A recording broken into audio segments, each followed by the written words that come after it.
x2 అవుతుంది. ఈ x2ది 1 into ఇది -8x1. సరే వచ్చింది.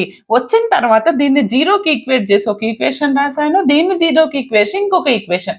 ఎందుకు రాసిండ్రు మేడం అంటే నాకు x1 x2 వాల్యూస్ కావాలి కదా, అందుకోసం అని రాసిన. ఓకే, సరే వదిలేయండి. దీన్ని మళ్ళీ డిఫరెన్షియేషన్ చేశాను x1 తోని, అప్పుడు ఇది 50 వస్తుంది, x2తో కాదు. మళ్ళీ దీన్నే నేను ∂f/∂x1ని x2తో చేస్తా. x2తో చేస్తే ఎంత వస్తుంది? -8. ఎందుకని x2 కోఎఫిషియంట్ -8, x1 రాదు. ఓకే, తర్వాత దీన్ని నేను ఇంకొకసారి x2తో చేసా. x2 ఎంత?